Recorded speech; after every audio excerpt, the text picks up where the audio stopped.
Hey everyone, Gill Gross here, and it is time for another mailbag where I answer your observations, your hot takes, your questions, and ultimately your comments about tennis or anything else posted on the YouTube community tab over 24 hours ago.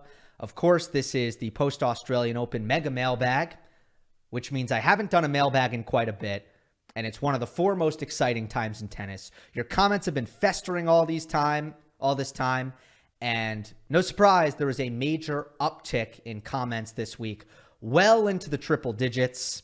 As a result, I'm going to go about an hour and a half for this mailbag, and I'm going to try to get through these comments a little bit more quickly than usual, although sometimes I say I'm going to do that, and then I don't actually do it. I'm going to actually try to stick to it. Before I get started, an announcement. I am launching a tennis newsletter. It is a weekly curation, a one-stop shop, if you will, for the best tennis content on the internet. Once per week, it will post every Tuesday into your email inbox. Again, a curation of great tennis content that I find across a variety of platforms. There will be an email to send the newsletter content, and I will continue to get better at gathering content from different areas. It's not about just promoting Monday Match Analysis. It's about bringing all great content together into one place. It is called The Draw. Subscribe with the link in the description or thedrawtennis.beehiiv.com. Beehiiv spelled Beehiiv. Again, link in the description. Okay, let's get to the first comment. It comes from Valdecita. Hi, Gil. Always appreciate your astute tennis insights. Has Alcaraz stalled or taken a step back since Wimbledon compared to the rest of the top four? He hasn't won a title and has only made one final, Cincinnati. The last 6 months have shown a lot of cracks in his game. Rushed forehand, dropping the ball short, unstable serve at times, to name a few, lack of adaptation to opponents, and unclear tactics, alongside poor mentality and focus in spite of the injuries.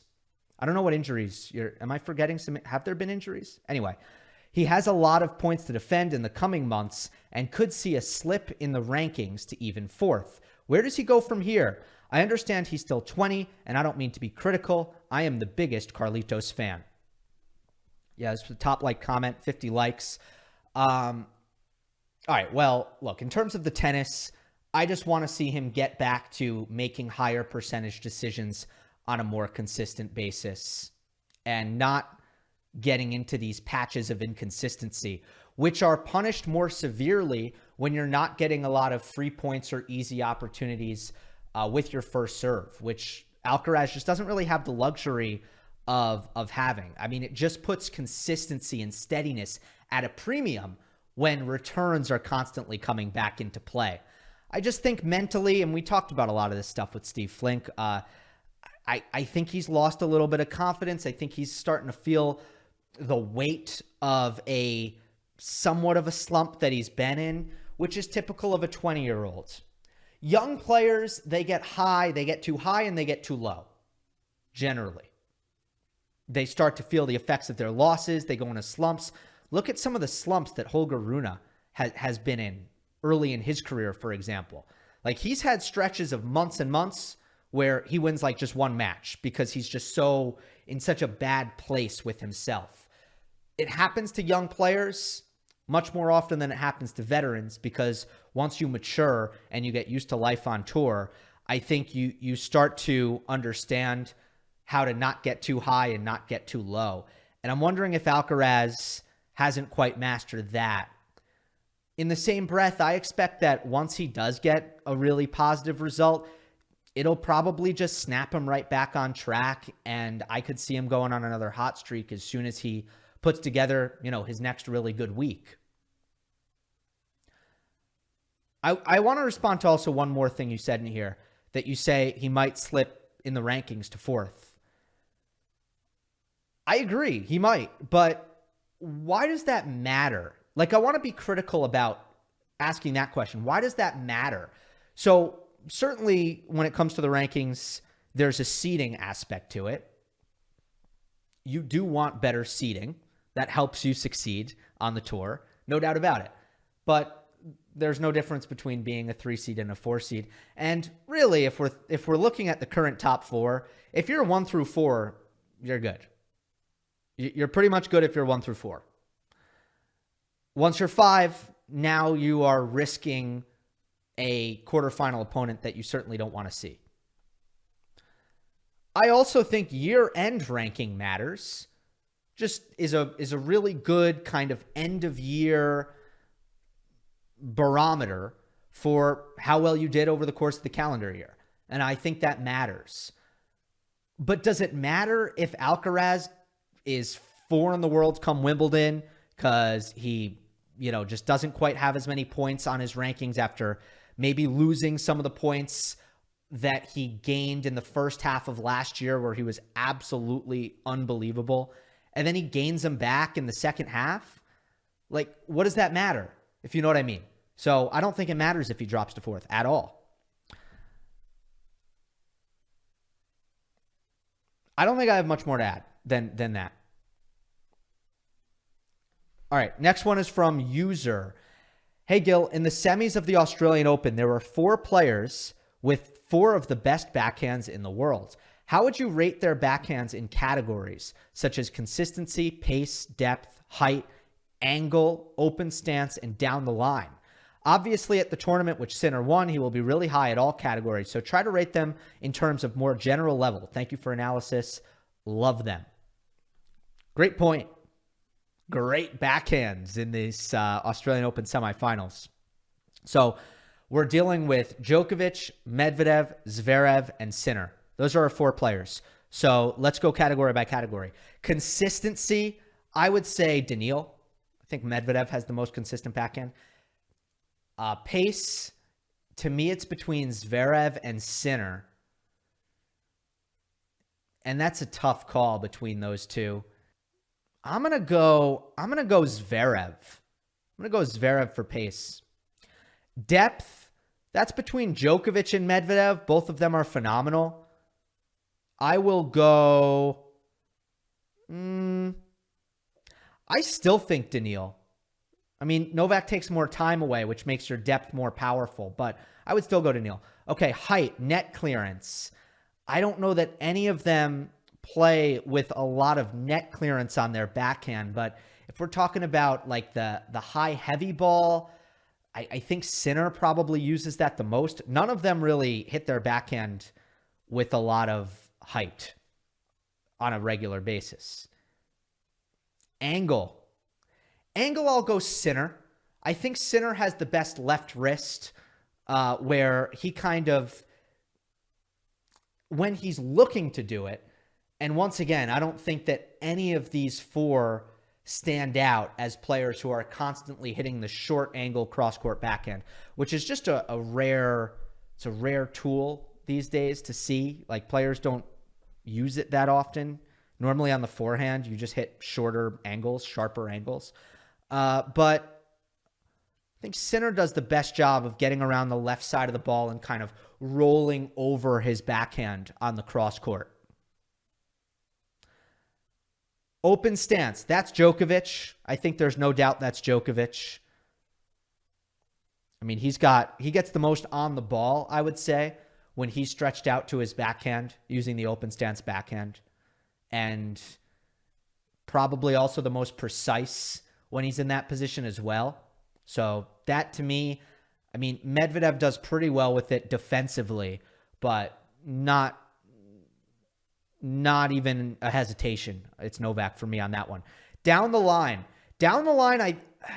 look, it's tough because it's probably either Medvedev or Djokovic. Djokovic probably is able to do it effectively more often. I think taking time away is part of it for Novak, and he gets a little more on the ball. I'm very almost tempted to go Medvedev just because of the way that ball tails off the court. And I think it's so effective. I think from the middle of the court, Medvedev does a really good job of hitting the off backhand or the inside out backhand. Djokovic does it really well as well. So I think it's either Djokovic or Medvedev, but I'm going to go with Novak. So I guess we have a good mix here, right? I went with Zverev for pace, Medvedev for consistency and depth, nobody for height, Sinner for angle, Djokovic for open stance and down the line. Next one is from member Ronnie Gao.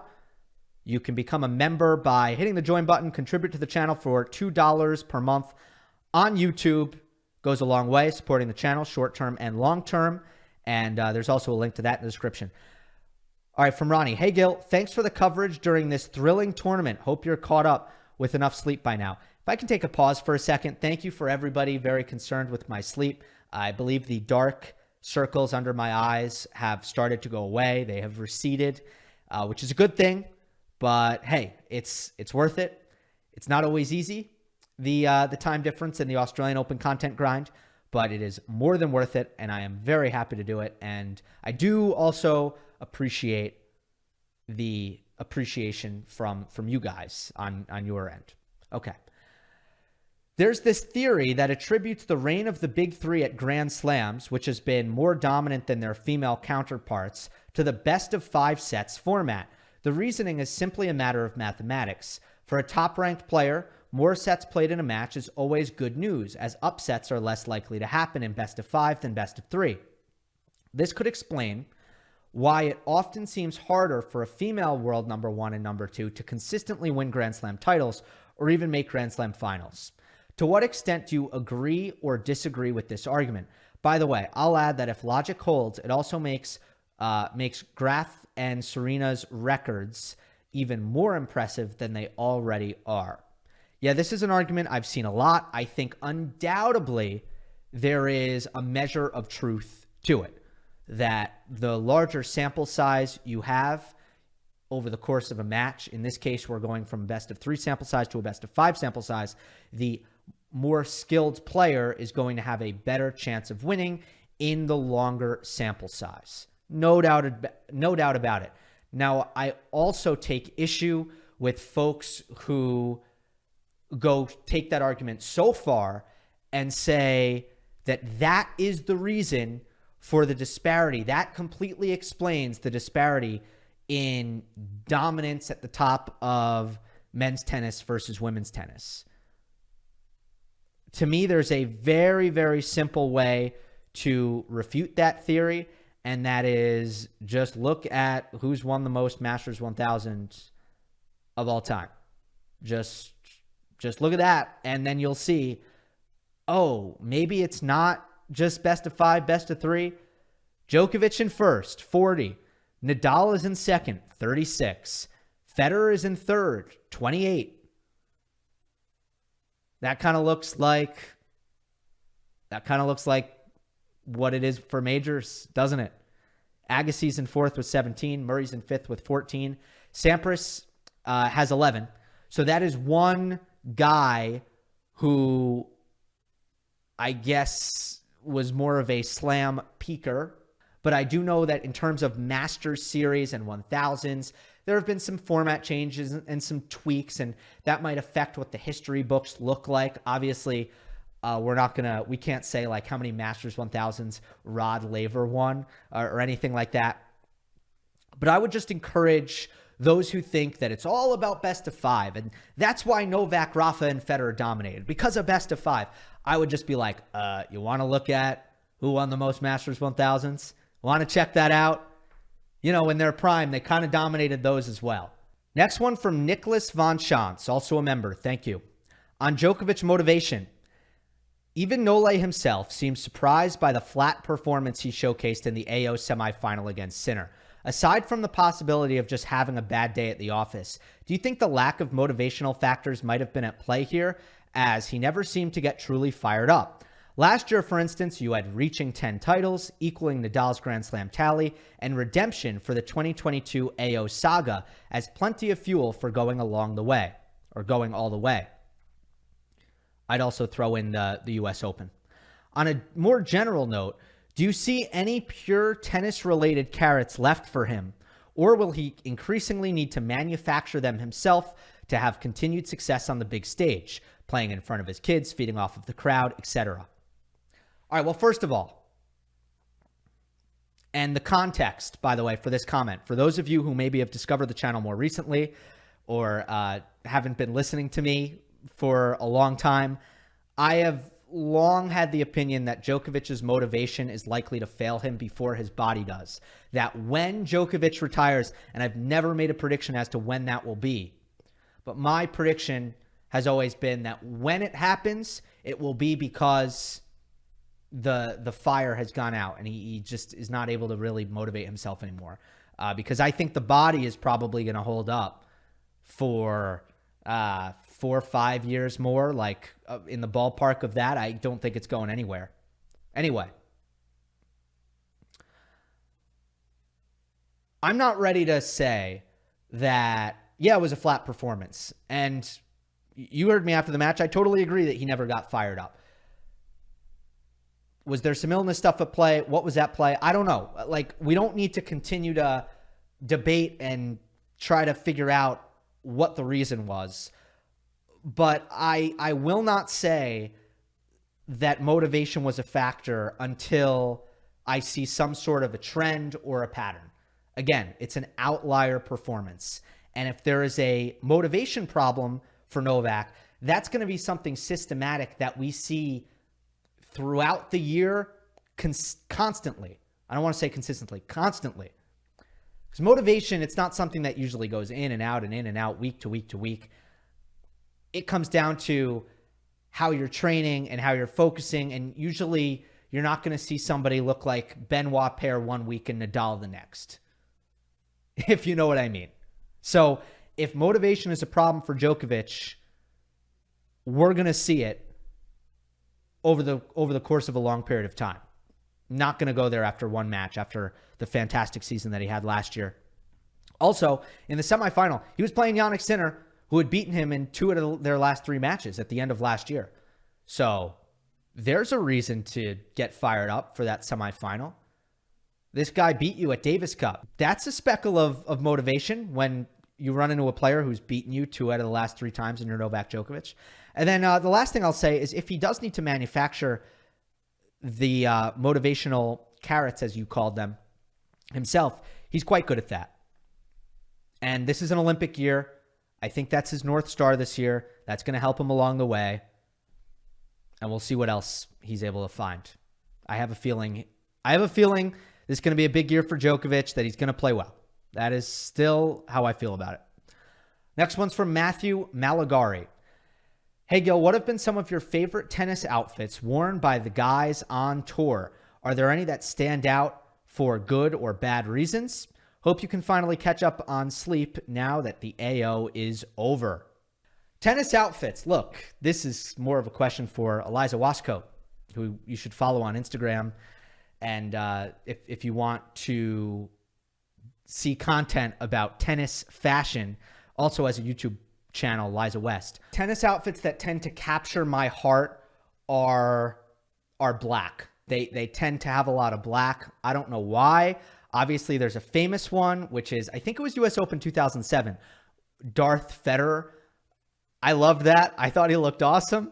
And then a lot of guys have had those moments. Del Potro at the US Open in 2009. I really liked that kit with the sleeveless black. I don't know if what he did at that tournament makes it remembered more fondly for me. And then I believe Rafa had that black and purple one. And purple is actually, believe it or not, my favorite color. It was one of his US Open kits. Let me look it up on Google Images. I'm going to go Nadal, US Open, black and purple, and see if it comes up. Yeah. That kit looks unbelievable in my opinion. What year was this? It looks like he played Zverev this year. 2019. So Nadal's US Open 2019 kit. Now, obviously, you feel bad. You know, I mentioned Federer. I mentioned Nadal. I don't mention Novak Djokovic. Has Djokovic ever worn black? I never see Djokovic wear black. Let's see. I'm Google imaging. Is that a verb? Imaging. I see a Sergio Tacchini kit with black for Djokovic, but I just don't think it's Lacoste's vibe. Also, shout out to Ben Shelton for his outfit. I think the last 2 majors on running has done a great job. I think he looked good at this Australian Open. I think he looked really good at the US Open. Again, it's black with some popping kind of complementary color. And I don't know, I'm saying a lot of sleeveless kits, so maybe that's also a soft spot. You got to have the guns, I guess, to complement that. But yeah, I guess those are the outfits that I tend to think look the best. Hi, Gill. Is the new era of tennis finally here? I feel like at RG and Wimbledon in the semis, we might see fully different players, or maybe one same and 3 others. Sinner and Medvedev are highly unlikely to get to the RG semis. I don't know that I agree with that. Do you think the new era of tennis will, unlike the big 3/4 era, have much more player variety? Great content, Gill. No, I do not feel this way at all. I included this comment because I do think it's interesting, and I think it's probably something that people continue to think about, but I have never been more convinced that we are not heading into a more wide open era. I retweeted a tweet recently. It was from Vanch. If you look at the new ATP top 10 after the Australian Open, Djokovic has over almost 10,000 points. Alcaraz has a little over 9,000 points. Medvedev has a little under 9,000. Sinner has a bit over 8,000, about 8,500. Rublev has 5,000 points, 5,000 ranking points. So there is a massive gap between Sinner at 4 in the world right now and Rublev at 5 in the world.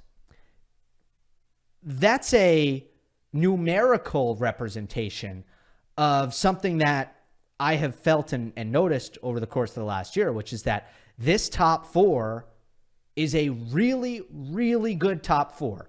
And I do not doubt their ability to dominate on a consistent basis. I do not doubt it. Next one is from La Kennedy. Hey, Gill, in the finals post-match press conference, Sinner reminded us of his process-based mentality, of his will to improve, and how this win for him is, quote, just the beginning. If you were Simone Vagnozzi, what would you now focus on, given that your player is one of the most complete on tour? Maybe trying to learn how to counter the kind of tactical challenges posed by Medi in the first 2 sets, perhaps to have more consistency in the forehand and defensive situations. Let me know, and thanks for all the amazing content. I wish I had a better answer for this question right now. The truth is that is going to become more clear when Jannik loses some matches, which will happen. This is how tennis goes. There will come a point where Sinner is going to cool off no matter what. Even if he's the best player of all time, he's going to cool off at some point. And then I'm going to be in a better position to answer this because I'm going to be able to see why he lost. But he really just hasn't lost in like any meaningful way. Shelton served him off the court. I don't think that's really a way to beat him consistently. Djokovic, amazing spot serving, unbelievable ground stroke aggression when it comes to early ball striking, pace, changing of direction down the line. I mean, I don't think that's just great tennis. That's not attacking a hole of Jannik Sinner's or a weakness of Jannik Sinner's. I would say that maybe if you look at the Djokovic performance in the final of the year-end championship, and then you look at the Medvedev performance in the first 2 sets in the Australian Open final, there is a certain rushability factor. And this is also something that spans back to before Sinner's hot streak. You can rush the forehand. You can maybe bring a lot of pace into his forehand, make him run into his forehand side, and maybe get some errors through doing that. But when it comes to what does he need to improve, what does he need to focus on, I think Darren Cahill made a really good point, actually, in his press conference about what the next step is. The next step is mentally dealing with the effects of winning your first major. That means dealing with higher expectation from here on out. That means staying fired up, staying hungry from here on out. That's an adjustment, right? That's something that Carlos Alcaraz has had to deal with at certain points when he's had his great successes, is how do you respond mentally? And also, continue to work on your strengths. Who's to say that Jannik Sinner can't get even fitter? Who's to say? Who's to say that his serve can't get even better? If you're going to approach this question from a standpoint of, Gill, what weaknesses should he now start to work on? I got nothing for you. I don't know. I got to see him lose some matches at the very least before I'm prepared to answer that. Next one from Maciek. Rohan Bopanna, oldest Grand Slam winner. Any thoughts? I am delighted. Also, Hsieh is Australian Open doubles winner, women's doubles and mixed doubles. Yeah, how about some fantastic storylines on the doubles side for the Aussie? I didn't watch as much as I probably would if the time zone was better when it comes to doubles. But look, Bopanna's an unbelievable story. Literally incredible. First of all, I just go back and I think of how young I was when the Indo-Pac Express was on the tracks. When he made that U.S. Open final with Krejci, and there was some political significance to that, or geopolitical significance to that, obviously, because India and Pakistan, Krejci being Pakistani. And, man, I was so young. I'm so young when that happened. To think that that guy has just won his first major and become number one in the world now is unbelievable. It feels like a lifetime ago. So that's really cool. There was also a really great piece written by Zania Dacuna for ESPN India that I will share in this week's newsletter, The Draw. It will be in there. And that was an amazing piece that outlined how Bopanna was kind of in the shadows of some of his Indian doubles counterparts like Leander Paes and Bhupathi, and that now he's kind of had his moment as the top gun in the sun. So his moment in the sun. So great story. Hsieh, also a great story. Both Hsieh and Rohan Bopanna have had some moments where it seemed like they were going to call it quits, and here they are. Incredible. Next one's from user. Hi, Gill. It feels like, glad to see that you're a user. Congratulations. Hi, Gill. It feels like we are seeing more and more matches that someone comes back from a 2 sets deficit. Do you think it is a notable trend, and why? Thank you for the great content. I don't know if that's true statistically or not, but maybe it is, and I should maybe ask somebody to look into that. It wouldn't surprise me if it's true, and it wouldn't surprise me because everybody is in way better shape now. It's no secret. Everybody is in way better shape. They are eating better. They are warming up better. They are cooling down better. They are stretching more. They are dieting better. They are probably being more responsible in a lot of ways with some of the things that are unhealthy for a tennis player to do. Some more than others, but everybody's in better shape. Let's face it. So is it really surprising that there's more comebacks from down 2 sets? No, I don't think so. It wouldn't be surprising. Everybody's in better shape. Next one from Gopali. According to you, is Medvedev the best one-slam player ever, with Roddick being a close second? Other options include Del Potro, Goran Ivanisevic, etc. Well, look, if Medvedev were retiring right now, I would probably go through the effort of putting all these guys next to each other statistically and having a hard look at this to really try to get to a good answer on it. I didn't take the time to do that, but in one way, that's because Daniil's not done yet. And I certainly think that he's going to have a lot of chances to win a second slam. Right now, my hunch, my inclination is that he would be the best one slam player ever if he ended now with just the one title. The one thing that Roddick has, I can say off the top of my head, Roddick has it, Medvedev doesn't, is the year-end number one, which is a great accomplishment. But Roddick, I think his was 2003.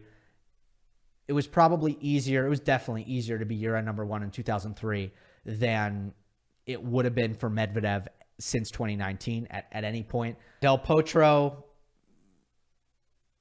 the injuries play a massive role here, but obviously you don't get a boost. You don't get a bonus points in this conversation for what ifs, like what if he would have stayed healthy. And then for Ivanisevic, if you look at his slam resume, he was kind of a Wimbledon specialist. And that's the problem with comparing eras, is in Ivanisevic's time, that was a little bit more typical.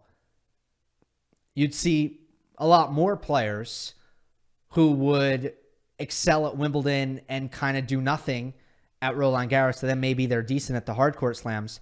And, Medvedev's just in an era where you're going to be more all surface. But from a resume standpoint, there's no doubt about it that Daniil has compiled a better resume already than Ivanisevic. So I'll leave it at that. Good question. Weigh in the comments if you feel strongly. Next comment is from Roberto KB, another member. Hi, Gil. Thanks for your AO coverage. Great as usual. I wanted to comment on Medvedev's performance in the final. I found it extremely impressive how far he was willing to go to change his style of play, especially return position, to give himself a chance after having concluded that top players had cracked the code on his usual game. I think this drive to improve is what clearly separates him from others in his generation and is the main reason why he's able to take that extra step to compete with Djokovic and keep up with the new Tier 1 generation, unlike Zverev and Tsitsipas. I think he is usually not given enough credit for all of this and is generally underrated. Additionally, now that he is a bit calmer on court and in interviews, it is easy to see that he is just a genuinely nice guy with a distinct personality that adds some color and a variety of characters at the top of the tour. All right, where do I begin with this? A lot of points here. I would say for a little while, Medvedev was not making a lot of improvements in his game. There was a stagnation. I was never critical of Medvedev for that stagnation because I just felt that there were some things that he was never going to be able to do anything about. Just partially his athletic makeup. Like, I don't think he's very strong in the upper body. And I don't know that he would ever get to that place. And I think at least at one point, I thought his technique was going to make it impossible for him to really reach a point where he's generating high ground stroke speeds. And then last year, we started to see, I think for the first time, a little bit of him innovating, changing the technology in his racket, making his forehand bigger, generating a lot better than I thought he would ever be able to. That was last year. This year, we're seeing him take it to another level, learn how to mix up his return position. But I would say from 2019 through 2022, Medvedev was not someone who was doing a lot of improving, which was okay, at least because he was at a good enough level, I thought, where he wouldn't be frustrated. I thought that he got to a level in his game where he was going to give himself to win a chance to win majors and ultimately win majors. And that happened for him.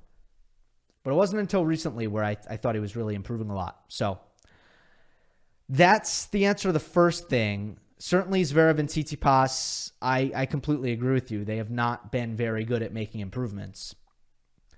Zverev has done good work on his serve, ultimately. It took a really long time, but eventually he's gotten it to a point where you don't really worry much about his second serve. So credit for that. And then, mentally, Medvedev said he went on vacation for the first time in a while, And on that vacation, he had a lot of time to reflect on who he is as a person and as a player. And upon that reflection, he has decided to make some changes to his character on and off the court, and his priorities and his general disposition. So that is another form of improvement. That is another form of innovation. And that was a big deal at this year's Australian Open. It's underrated. I know I've focused more on the technical stuff. It tends to be what I do. But make no mistake, the fact that he was able to stay calm and not go off the deep end mentally in one of these matches, not get so bothered by something that he starts to waste energy and lose focus, that was a big deal. So, absolutely right. And also, I totally agree with you that his personality is a very good one in terms of entertainment value. I think he's the best press conference on tour. I don't think anybody gives more insight and more interesting nuggets in a press conference than Medvedev. Nobody. Anonymous. Hi, Gill. I'm relatively new to watching professional tennis. Coming from a background in the NBA and NFL, I sometimes feel like tennis commentary, broadcast, and analysis is very rudimentary. For example, after most points, I feel like it just pans to the crowd, shows a replay, with the commentary not really adding any deep insight, knowledge, or entertainment. However, when listening to your post-match coverage, I really am able to learn about patterns, data, and the history of tennis. How and what will it take to expand coverage of tennis to the next level and increase interest in the sport? Look, I think that there are multiple levels to this. On one hand, I think broadcast could do a better job of pushing the envelope when it comes to deep insight, deep data, and really getting in the weeds of what's happening in a match. I do see that aspect getting better and better. I really do. I've seen a lot of progress. I think the Australian Open World Feed people do a great job, for example. From a production standpoint, I think they incorporate a lot of good graphical and I think they do a lot of good things on the production side. I also think they hire a lot of good talent to complement what they do on the production side to give a very tennis nerd-centric broadcast. Just scratch the itch. Now, it's very important that you're also serving other audiences, not just the diehard tennis fans. You're having fun with it. You're explaining certain things. You are not using crazy terminology that nobody knows what it means all the time. All that stuff is important too. That's one part of it. So on one part of it, it is up to broadcasts to do those things well.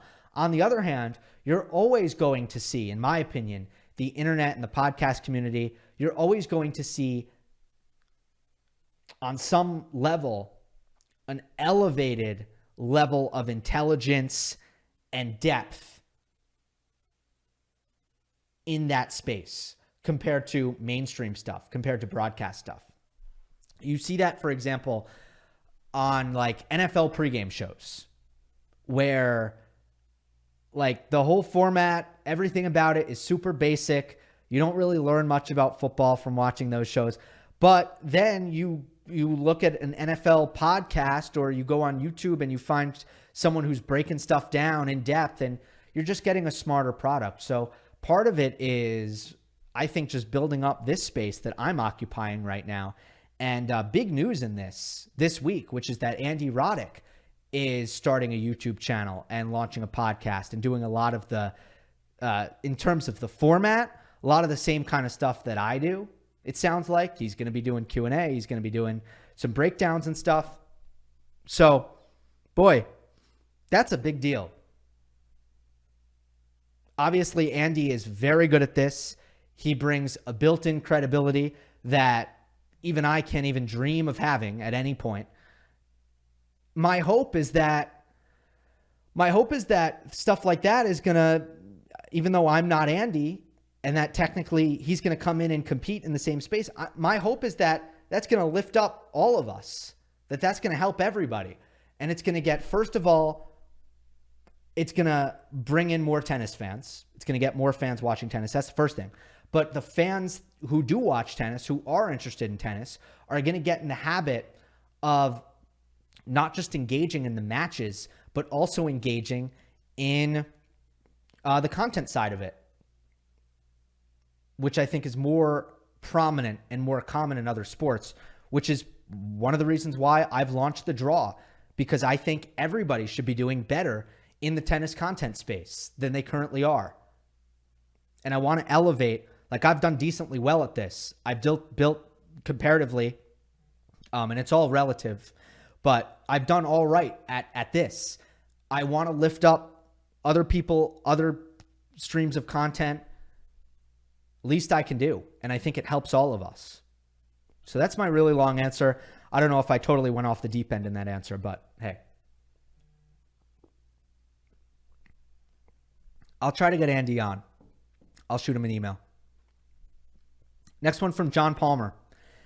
Hey, Gill, as we approach the later stages of Djokovic and Nadal's careers, I'm sad about the potential end of the 3 podcast when Djoko plus Rafa eventually retire. Would you consider launching a 3 2.0, maybe focused on a new set of players like Alcaraz, Sinner, and maybe Rune? Thanks for all the AO coverage. Just want to, first of all, address the fact that there hasn't been a post-Australian Open 3. Don't read into it, please. Something came up. Not going to say what it is. It's a personal matter. And as a result of that, we decided not to record post-Australian Open, obviously on the heels of Djokovic's loss to Sinner. And that's it. We will be back. I don't want to say exactly when we will be back because I'm not exactly sure. But don't worry, we'll be back. In terms of the long-term future of the podcast, we're not going to stop. I do not think that it's going to be a 3 2.0 with different players, but we have some ideas, and I fully expect that myself, Joel, and Amy will be podcasting about tennis in some capacity long after Djokovic, Rafa, and even Novak retire. So I just did want to say that. From Noah's. Hi, Gil. For the young guns that had successful showings at this year's AO, who do you think will have more success on the tour, Cazaux or Prizmic? I don't know yet. I got to see a little bit more before I'm making that call or that comparison. I got to say. For Prizmic, I think the main concern is just weapons. Is the serve and the forehand big enough? Or is he going to come on court and there's no easy way for him to win points consistently? And as a result, you have a guy who it's just very, it could be very difficult for him to make really good players play enough defense to have success, and also against those really good players to be able to hang with them with a more defensive and neutral centric style. I don't know. We'll see. But for Prizmic, that's the main concern. For Cazaux, it is, I don't know. I don't know what it is exactly. The serve stood out. I've talked about the serve a lot. It's clearly because of his handball background. I'm very much convinced of that. Because usually a serve that big, you have two things with the serve. Obviously, you have height, which is a factor. Cazaux's not that tall. He's only listed at 6 feet. And then you have technique. And most of the biggest serves on tour, they have a technique that has a fluidity to it where you have a lot of momentum throughout the service motion. You're creating momentum into the trophy position, into the racket drop, up through accelerating towards the ball. Cazaux does not have a lot of momentum through the service motion. He kind of stops. He kind of stops in his trophy position for a second. It's not a very fluid, continuous motion like Kyrgios, for example. Kyrgios has the most beautiful, it's like water, the way his motion just is a one continuous movement. Cazaux kind of like he just chills right here for a second and has to then snap from there. It's amazing. All I'm saying is it's amazing how big he hits his serve. He grew up playing handball, and that's a sport where you throw the ball all the time. And I just think because he has developed that fast twitch overhand motion from throwing balls, it's helped him with the serve. That's my only explanation. But he also seems to have a really good all-around game. I like his backhand. And he's got athleticism. He's got a little spunk mentally also. From Pietro, do you think Djokovic will be influenced in the head-to-head against Sinner now that he lost to him at an important stage, or the fact that he can justify it by just having a poor performance that will not impact his confidence? Yeah, I think it's going to take a little bit more for Sinner to really instill doubt into Novak Djokovic's head. I think it's going to take a little more. Novak will 100% rationalize it by saying, I just played like crap, and that's why you beat me. So that's what he's going to tell himself. No doubt about it. He's not going to take the court against Sinner next time they play and lack belief. No way that happens. It's very, very hard to get a player as accomplished and as confident as Djokovic into that place. It's not easy. It's going to take a lot more, but it is possible. It's going to take a lot more than what Sinner has done to Novak to get Novak into that place.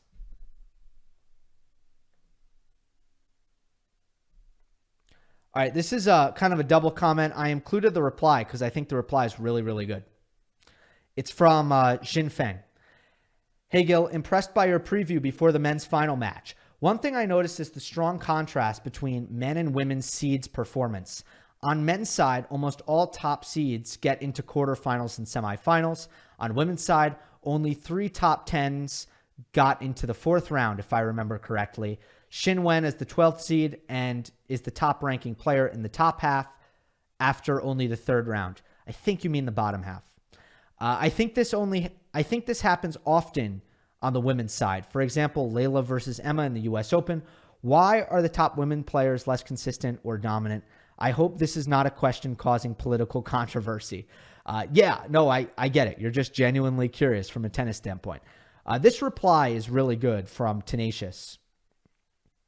1, this one is the most important in my opinion. Best of 5 lowers the chance of upsets. 2, the most prominent style of play in the women's game is lower percentage tactically and strategically than the men's. Similar amount of power, less topspin. When Sabalenka has an off day, she is less likely to win than, say, Medvedev. And when someone lower ranked has a great day, the woman is more likely to score an upset than the man. 3, men's serves tend to be more dominant statistically, leading to less chaotic match progressions, which lend themselves to more stable results. Sexists would say it has something to do with the mentality and perceived lack of mental or physical strength of the players, which makes this a potentially controversial question.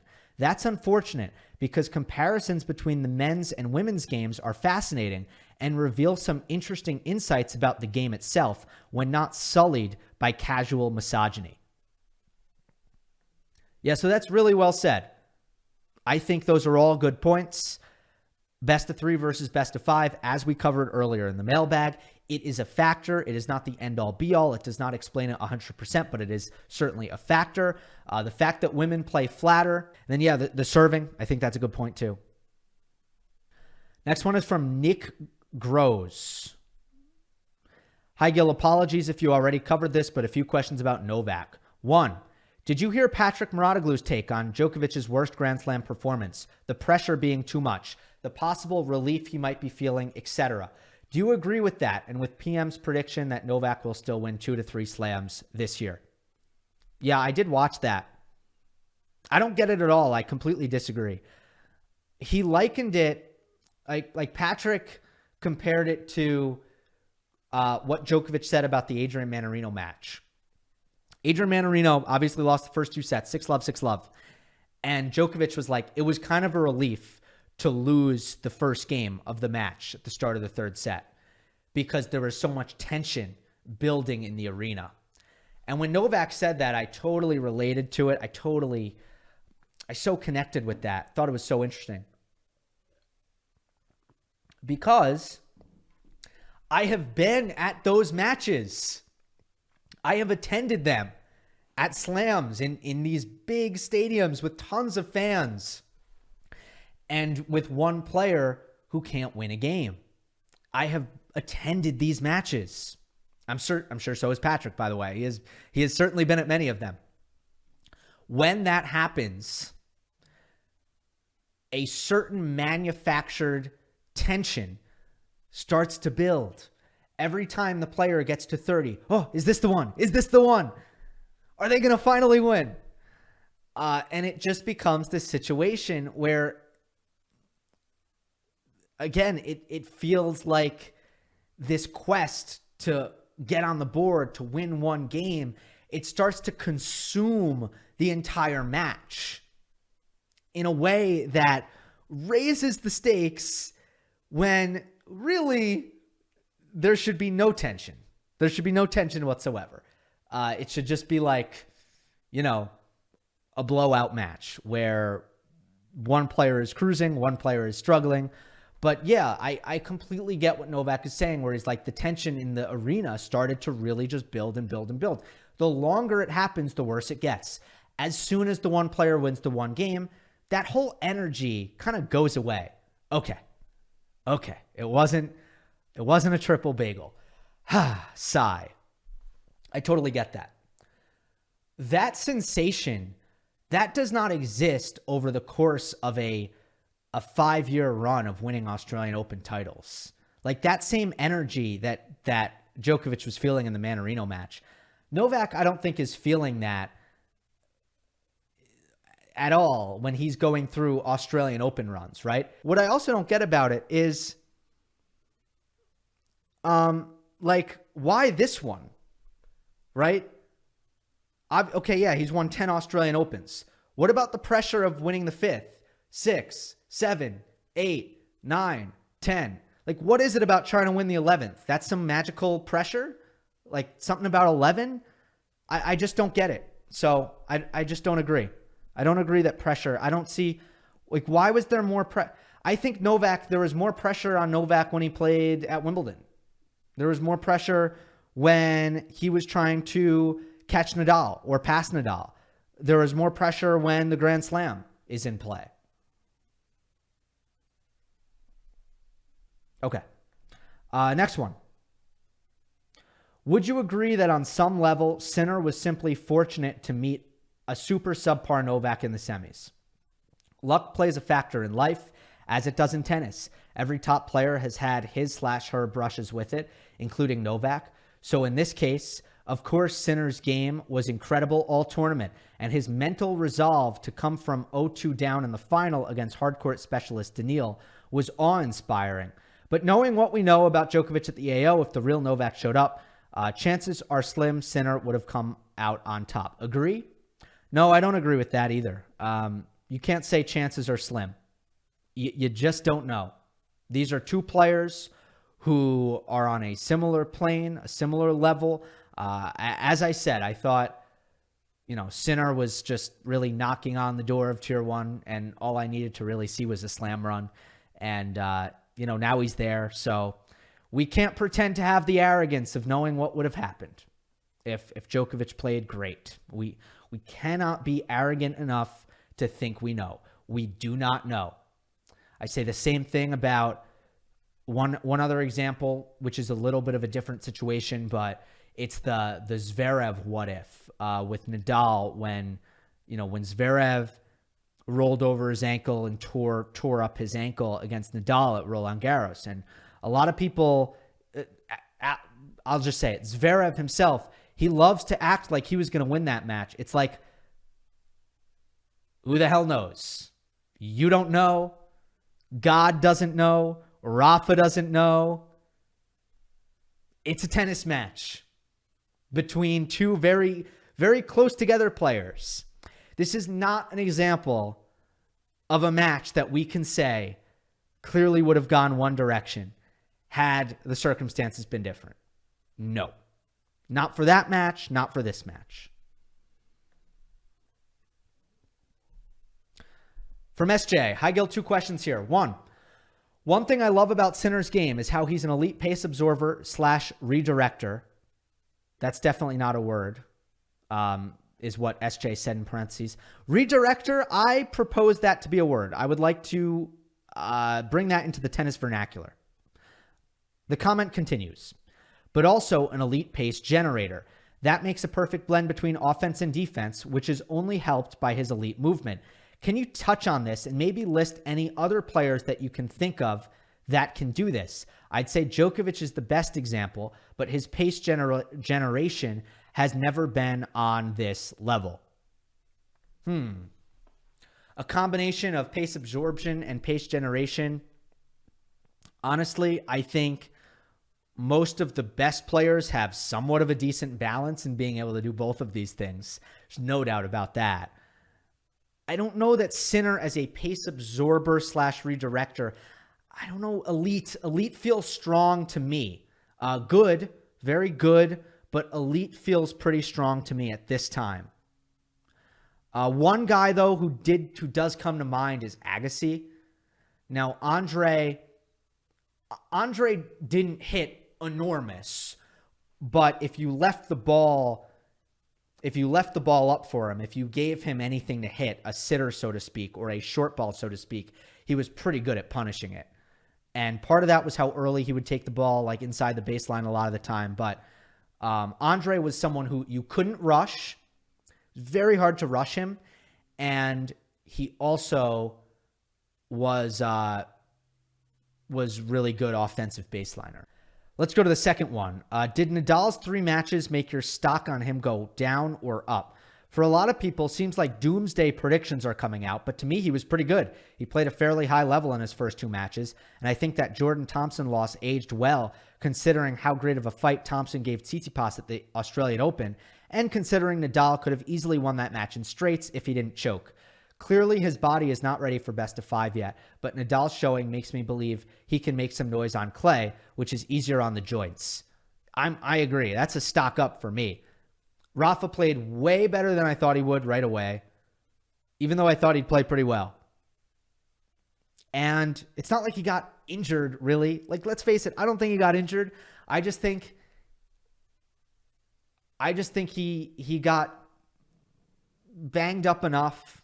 You know, he felt enough. He saw enough. Obviously, the MRI was enough where he exercised extreme caution and decided it was basically too much of a risk to play in Australia. Like when you have a guy who says, look, I have a micro tear. This isn't bad news for the season, but I'm not going to play Australian Open. That's to me what it says. So the fact that he played a great level of tennis, moved way better than I thought he would. Seriously. And that was the real question. And then, you know, he had a tough match against Thompson. There's no doubt about that. It was not good that he didn't win it in straights, but it's stock up for me. First tournament in that long, you know, it's stock up for me. Next one is from Juliu. Hey, Gill, I noticed that Jannik Sinner has one of the best forehand swing volleys from far back in the court. He often hits it after his serve as his +1 forehand to win the point on his terms. I think it's a recipe to his serve success. Did you notice that as well? I can't remember anyone who uses this shot as frequently as Jannik. Also, I have never seen him miss one of those. Actually, while writing this, I think it's a shot that's far more common on the WTA. Thanks for your content. I completely agree. Yeah, such a great comment. You are so right. I won't be surprised if at some point I'll do a breakdown of this and why it's beneficial. But the amount of time you strip by taking a floating ball that is going to land deep and by taking it as a forehand drive volley is immense. It makes a huge difference. You also have the downward gravitational momentum of the ball. Gravitational momentum. Here's me trying to sound scientific. Anyway, the ball is dropping quickly. When the ball is dropping quickly, you also have a counter force, which helps you generate immense amount of topspin. At the same time, that same flight path and that counterforce makes it more difficult to time the ball. And that is why it is usually seen as a high risk, high reward shot. But Jannik tends to hit the ball pretty clean, and he gets this super, super heavy forehand drive volley. He's able to basically strike the ball before opponents are able to, get on balance and recover. And it's an awesome, awesome weapon because it takes a lot of shots that would be pretty good defensive shots and turn them, almost kind of neutralize the neutralization, if you will. Anything, are there anything else here in this comment that I'm missing? Definitely more common on the WTA. That's a fact. No doubt about it. Ostapenko hits them great. Aslan Karatsev hits them pretty well. Let's go to the next one. From Max Dang Vu. Hey, Gill, you had so much belief in Sinner after his 2023, and now your faith is rewarded. What did you find most surprising and rewarding about Sinner's AO run? For me, the undeniability of his serve and forehand combo was the most rewarding, and I'm most surprised by his range of solutions in terms of skill set and dealing with adversity in the latter 3 rounds. Can't wait for when Jannik next plays Carlos. So the question here is, what did you find most surprising and rewarding about Sinner's AO run? The answer to that, most surprising, is the forehand consistency to me. You are so right about the undeniability of his serve and forehand. Now, the clutchness in his serving was impeccable. And let's face it, if Sinner didn't make so many first serves down break point, he likely would have had a less straightforward path to the final. And that doesn't mean he would have lost a tennis match. And honestly, if you're asking me, I don't think he would have. But in terms of the sheer dominance that we saw from Sinner, from a scoreline standpoint, and the fact that he barely was dropping his serve, he was facing break points. He just kept saving them. And a lot of that was making first serve, so the serve is there. But what I noticed is he would rarely miss the aggressive +1 forehand. There was a level of consistency on that ball that was very Djokovic and Nadal-like. Very, very impressive how consistent that forehand was. So that, to me, was most surprising. Because, look, I like Sinner's forehand. I've always liked it. But I've also always seen it as a shot that it's not that consistent. Like, he's going to hit going to make some errors on it. And, yeah, the level of consistency I could not have foreseen. So, let's see. What's the most rewarding part about it?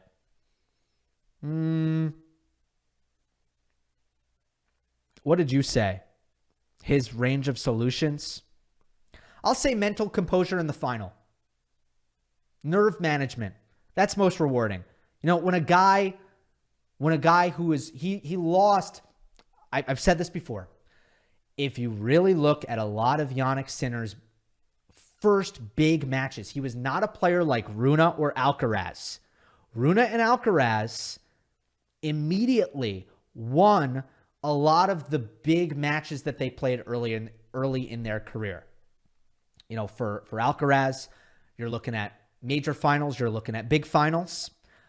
For Rune, you're looking at a match like, the Paris final against Djokovic, and a lot of his first meetings against top players, which he was very successful in. For Sinner, it's you make the final in Miami, you play a bad match. Terrible match he played in that first Miami final. I think he played Hurkacz. Second Masters 1000, another really bad match. First major semifinal, bad match against Novak. I'm not saying he should have won it, but he should have played better. So it's rewarding to see somebody who had to work through those, had those tough moments and those difficult losses, first major final, you're down 2-0. You're talking about composure. You're talking about finishing strong. You're talking about finding a better and better level as the match goes on. That's rewarding for me. Next one is from member Enigma Paradox. Hey, Gill, after watching the AO 2024, were there any surprising results or performances that would make you reevaluate your top 10 predictions for the year? Thanks, Gill. That was a great AO with some amazing matches, by the way. Yeah, I totally agree. Reevaluating the top 10. I am always asked this question after the Australian Open. My answer is always mostly no thank you. You know, I know better than to really change my opinions after just 1 month. I'm a little bit more stubborn than that, but I think it's healthy stubbornness. I think if you're constantly changing your mind all the time, you're actually just being way too reactive, and it's actually probably a bad thing in terms of trying to be accurate with your opinions. Anyway, I'm looking at my top 10 now. Nadal at 10. Here's the thing. Here's what I'll say. There are guys who I left out who looked really good to start the year. And that is what I would struggle with. Honestly, it is the fact that Dimitrov looked unbelievable in Brisbane, that Casper Ruud has looked way better on hard court than he did last year, like miles better.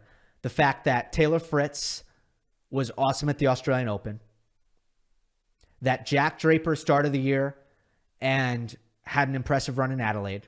Like all of these guys who I made honorable mentions because I considered putting them in, and I think they're really good, and that's why they're honorable mentions. Otherwise, I wouldn't have mentioned them at all. All those guys. Oh, De Minaur. De Minaur looked great. So those 5 guys who I left out, believe me, all 5 of them have had good starts, and all 5 of them have me thinking, gee, they're really not going to get in the top 10? Really? It's just tough, you know? Who am I taking out? I think a lot of people at this point would say, take out Tsitsipas. He's not going to do it. I'm not quite there yet. Not quite. I understand why you say that, but we were in the same spot with Medvedev a couple years ago. Hurkacz at a career high number 8 in the world right now. I still feel good about leaving him in. You're not taking out Rublev. You're not taking out Zverev. You're not taking out Rune, I don't think. Are you taking out Nadal? Yeah, maybe.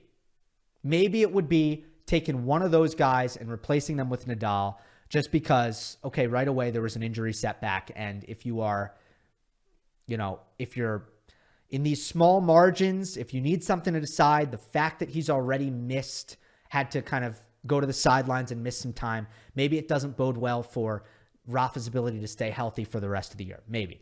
But not really. Like, I still feel pretty good about my top 10, even though a lot of these guys outside of the top 10 have been impressive. Next one is from Spatula. Hi, Gill. 2 Alcaraz questions. 1, we've seen with Novak and Sampras, among others, that sometimes there can be struggles after the first major success. Do you think that we'll be looking back on this time in a couple of years and laughing about how we freaked out about Alcaraz's losses? 100% we'll be laughing. 100%. I think there's already been this at a smaller scale. Alcaraz took losses after his US Open title in 2022, and he didn't play very well indoors, had some head scratchers, then missed the Australian Open. I think at that point, there was some naysaying that looked a little bit silly after some of the indoor hardcourt losses. So this is a more extended version of that. Of course, I think we're going to look silly. The ability is too much. Here's what I have to say. Forget the results. Forget the diagnosis. The reason I was so high on Carlos Alcaraz so quickly, again, it wasn't about the results. It was, oh, this guy is the best athlete in terms of movement I think I've ever seen on a tennis court. I still think he's the fastest player of all time. Maybe rivaled by the super youthful version of Nadal, but I still think Alcaraz is the fastest player of all time, who has unbelievable hands, terrific volleys, powerful, hits really big off of both wings. The forehand is as big as any forehand ever, as heavy as any forehand ever. It's too much ability. I'm sorry, it's too much ability. A guy who likes the game, who likes to play, who's motivated, who enjoys it, enjoys the process. So you're also going to put a good head on his shoulders. You're going to give me an athlete that good, with skills that good, with a good head on his shoulders, and you're going to tell me that guy's just going to have a disappointing career? No. You can't tell me that. I'll always disagree with that 10 out of 10 times, no matter what happens in terms of him not winning a title for 6 months when he's 20 years old. So yes, I do think we'll look back and laugh. Okay, 2. Alcaraz clearly likes to step in and take his second serve returns early, but it results in so many missed returns into the net, especially on the backhand. Do you think he should adopt a deeper return position on second serves in order to get more in play? Yeah, 100%. Yeah. I'm a huge fan of moving back for second serve returns if you have two things going for you. If you have a heavy forehand and you're fast. You have to be willing to run. You have to be willing to get back inside the court. If you're not a mobile player, then it's probably not a good idea to give up that positioning. If you have a heavy forehand and you move well, then I think it's a great idea to move back and give yourself time to start the point by ripping a really, really heavy forehand that you've had plenty of time to set up for, and then working the point from there. And I think Alcaraz, especially on the deuce side, he should be doing that all the time.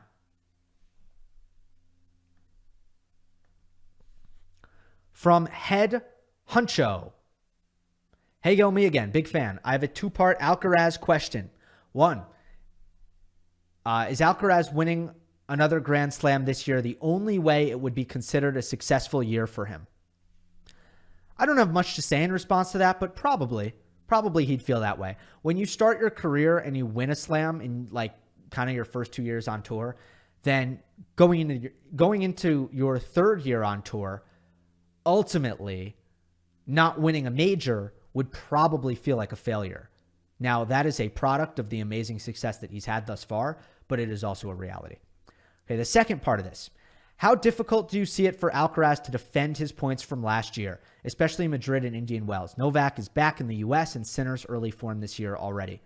I don't know. I mean, first of all, I don't think the defending points things matters. I think it was the first comment of this mailbag. Thank you if you've made it this far, where I said, what does it matter if Alcaraz drops to 4 in the world? And I just can't think of a scenario where that means anything. Well, in a similar vein, what does defending points matter? You don't need to defend points unless there's a seeding thing at play. Again, it matters that you're in the top 32. It matters that you're in the top 16. It matters that you're in the top 8. It matters that you're in the top 4. Now we're talking about seeding. But Alcaraz is not in danger of dropping out of the top 4. So if he loses in the semis of Indian Wells and Madrid and he loses those championship points, I just don't think it's that big a deal. In terms of how difficult it is, I think Madrid and Indian Wells, though, are great conditions for him. Some of the best. And I'm not just saying that because he won the titles. Both of them are incredibly high bouncing conditions. One of them is slower. One of them is a little quicker. Madrid is quicker, actually. But still, both of them great conditions. All right, next one from David Hughes. By the way, I grew up at a tennis club, and one of the coaches' name was David Hughes. I don't know if this is the same David Hughes or if this is a different David Hughes. If it's the same David Hughes, hello. Hi, Gill. I feel like there is a lack of hot takes in the mailbag, which you include in the intro for what you want in the mailbag. So I thought to give you a few hot takes or perhaps overreactions to what we saw in Melbourne. 1. Kyrgios at commentary was annoying as he kept breathing into the mic and almost moaning while talking during the point. I think that I kind of liked, I really liked Nick, especially when he loosened up and had a lot of fun with it. He probably does. He probably should, if he wants to continue doing this, work on just keeping quiet during the point when commentating. I do think that is a good, constructive piece of feedback for him. 2, Cerundolo has top 10 potential, but his effort is horrible. I pretty much do. Look, horrible is a strong word, but I also think that he sometimes doesn't try hard enough during matches, that he does not embrace the grind. And I mean, I don't know. In the first round match that he played, for example, it was against this Australian qualifier, little guy, really fun match. He was getting totally outworked. The effort in that match was horrible. I'm willing to say that. If you're going to give me one match, I can say the effort was horrible. And does he have top 10 potential? Yeah, I would say if the mentality and the serve are both, if they both get there, then he can be a top 10 player. I agree. 3, the top 4 in the rankings won't change for 3 years if no serious injuries happen. 3 years. Sure. I like that take. Look, for Novak, by year 3, that is a long time from now. And I think of the 3, Djokovic is probably the guy who I think would least likely to be in the top 4 of the rankings. If we're looking at the year, what are you saying? At the start of 2027 is what you're saying.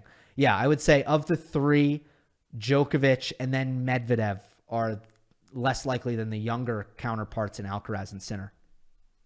Here's one from Bruno Alves. Nadal scheduling decisions.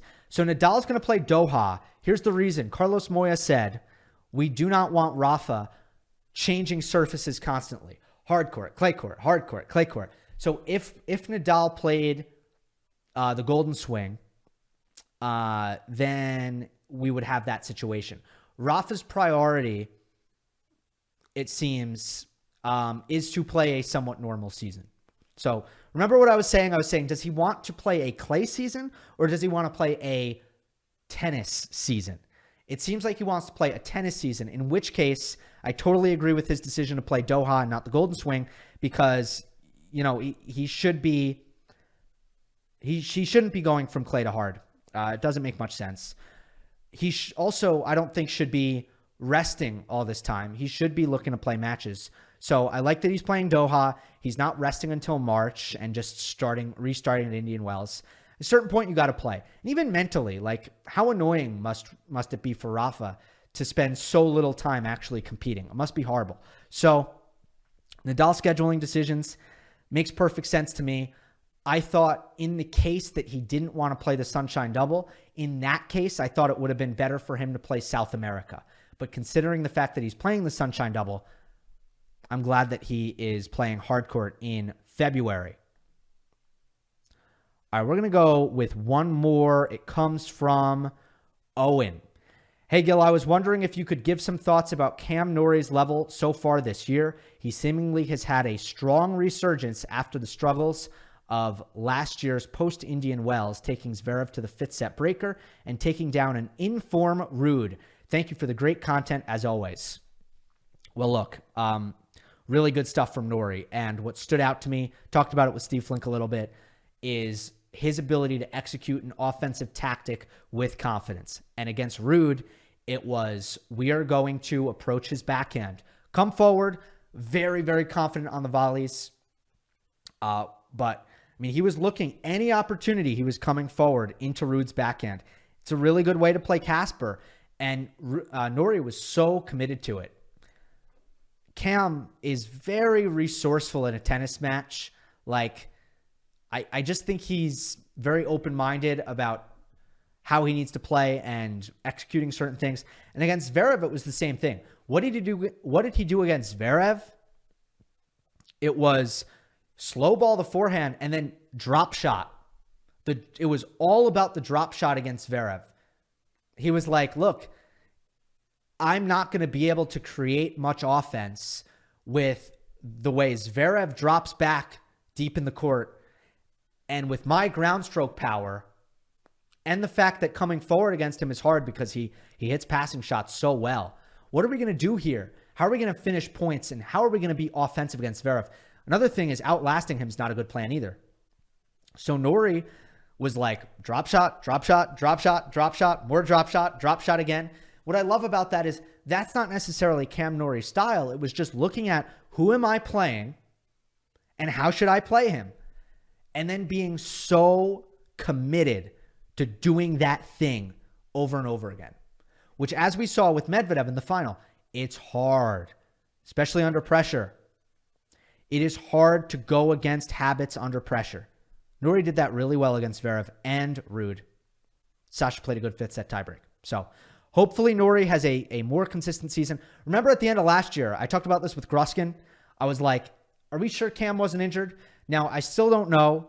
I don't know, but I also feel like we didn't see the real Cam Norrie second half of last year.